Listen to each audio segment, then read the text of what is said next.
Hey there, everybody. It's Mike Dunn with Gaming Trend, and I'm here with Matthew Lillard, the actor, the co-founder of Beetle and Grimm's, and the future host or participant of Faster Purple Worm Kill Kill, as well as something else that he's going to tell us about right now.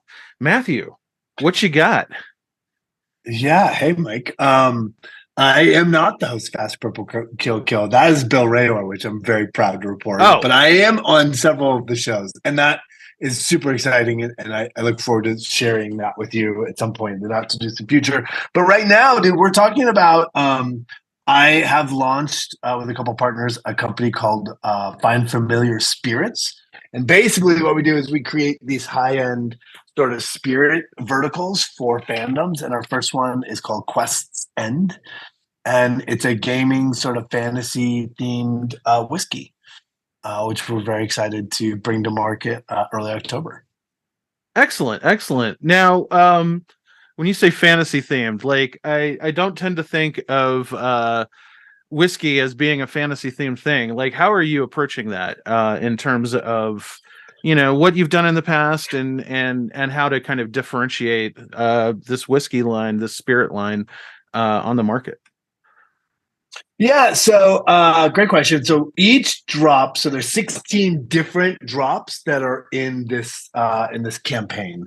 The first one's Paladin, second one's Rogue, the third one's Warlock, fourth one's Dragon. Each one of them is accompanied by a booklet, like sort of a graphic novel. The art is done by Tyler Jacobson, who's sort of a modern master of fantasy art, and then Kate Welsh has penned the story. So each drop is a continuation of an ongoing story of our hero. Her name is Theron of the Pit. He's a paladin of this god Inxa, and we meet her in the gladiator pits as she's fighting her last foe before she wins her freedom. So it starts there and it journeys through, as all good sort of fantasy stories do, with lots of peril and fighting great evil. And hopefully, in the end, she'll be successful and vanquish it. But it's very exciting. Each bottle has its own different flavor profile. And each bottle changes flavor. It continues the story. So Warlock is different than Dragon, and Rogue is different than Paladin, and so yeah, it's pretty exciting. Very cool. So you're bringing a narrative experience to the drinking experience.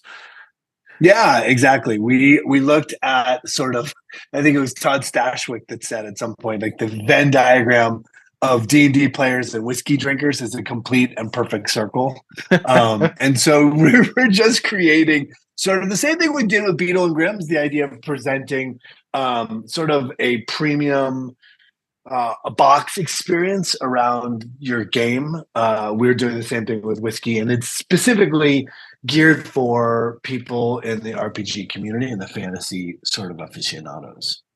Excellent, excellent.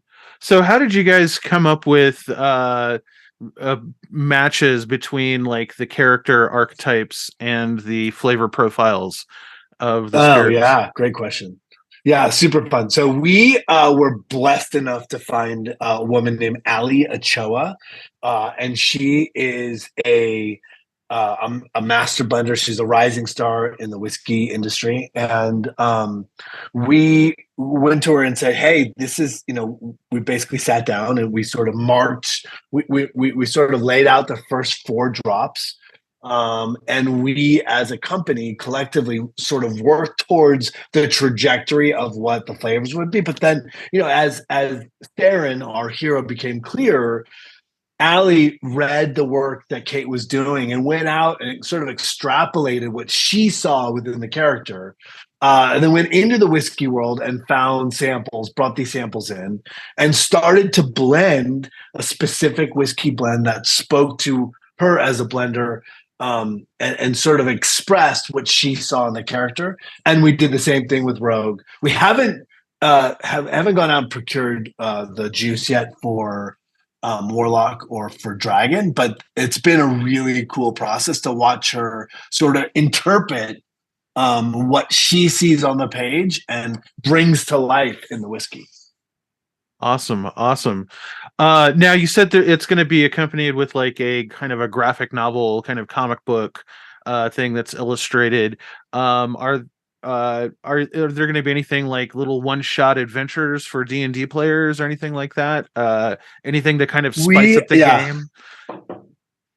We have not yet brought that into the mix. That's something we've discussed, like in success, right? We're hoping that we find an audience. We're hoping that we speak to an audience in an authentic way, that they sort of come out and enjoy what we're doing. And in success, and I can totally see that happening, building a campaign world around the entire adventure, building a one shot, adding dice. We do have something called the High Rollers Guild, which is if you purchase all 4 bottles at the outset, we're creating like these one of a kind experiences, like a virtual tasting with Allie and myself and the whole creative team. The idea of like a signed lithograph from Tyler, and sort of talking about what we're doing going forward and how it's all going to work. So creating community within what we're doing is super important to us. And obviously, in success, I personally would love to. The idea of doing a one shot would be ridiculous. Awesome. I mean, I figure Wizards of the Coast did it with Nerds, the candy, right? So it's Yeah, not too yeah, hard of a stretch to do it for a whiskey that's probably leaning a little more into it than a candy brand would, right? yeah. Awesome. I have to say that we, just contraction, like we're not associated with Wizards Oh, or, of or course, Dungeons yeah. and Dragons. Yeah, yeah. So I just take the time to say that every time so everyone knows it's not a Wizards brand. Yeah, I mean, a whiskey can still be OGL friendly, right? So Yeah, exactly. It's definitely OGL friendly. awesome, awesome. Well, when's the first one coming out? Yeah, so if you go to questendwhiskey.com, you can sign up for early access. So it goes on sale the 6th. Early access is on the 4th. So you get 2 days, you'll have early access if you sign up. It'd be great if we got people on board. We the good news is that we came to market sort of 2 weeks ago, Mhm. and the response has been awesome. It's been really great. We already have 30,000 people signed up on that waiting list. We have 5,000 bottles to move, so we're pretty hopeful about how it's going to go. We're selling direct to customers, so it's B2C, so we can hit I think 38 states. Is where we can go. We don't go overseas, which is a bummer. But we Right. are working on changing that, right? As we grow, as our first drop, we're a brand new company. We've been building for the last year and a half. And so as we grow, as we become more successful and we find our audience, we'll continue to expand and bring in more bottles and hopefully add more states and more ways for people to find it and to continue on the journey with us. Yeah, that you actually answered my next question, which was how can people buy this? It doesn't sound like something that you can just go to your local liquor store or place where you buy such things. Um, Yeah, not yet. I mean, Not yet. our hope is that in success, we'll continue that in other means of distribution. But we're, we gotta get into the batter box first, Right. and see if we can hit the damn ball. So, Nice, nice. Now, how big is a bottle of say Paladin? How many oh, ounces is that? good question. I don't really. I'm sure. Stand by. Hold on a second. All I don't right. have the bottle, but I do have this, which is a giant standee because I'm at a convention this weekend. So Oh, that's nice. the bottle. Yeah, that's the bottle. It's super handsome. See the shield on the Oh front? yeah, there That you is go. like that's what Inksa uses in the pit. That's her mace. And it's called Paladin. You can see on the side there's the hit points. So as you drink Yeah. down, you get Okay. stronger. And then the top, there's our logo, our dragon that's on every bottle. It's on my hat. But Nice. it's not as big as this, but it's pretty damn big.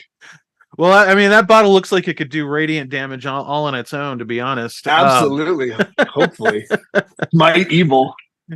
That's funny that it has the hit points on the side. Have you heard of Rollicrit's Barcadia? It's a game. No.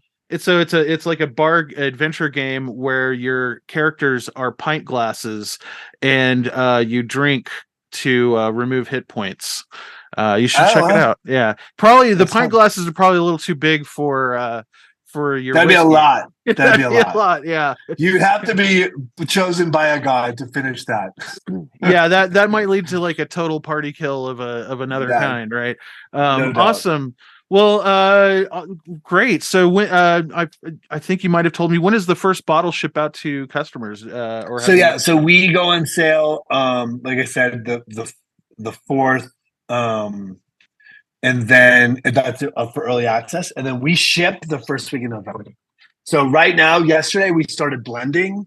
Our glass just arrived from France, so it's all coming together. It's a very sort of exciting thing. You dream something up, you start building it with our partner. You know, we've got great partners and great vendors we're working with.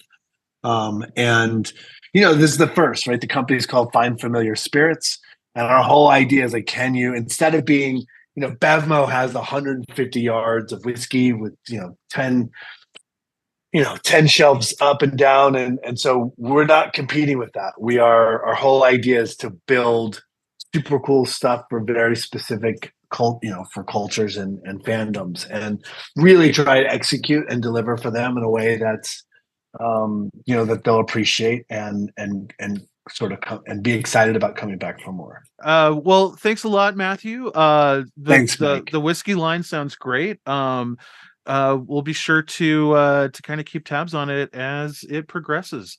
And I look forward to talking to you about Fast Purple Worm Kill Kill. It's yeah, awesome. absolutely. It's so good, dude.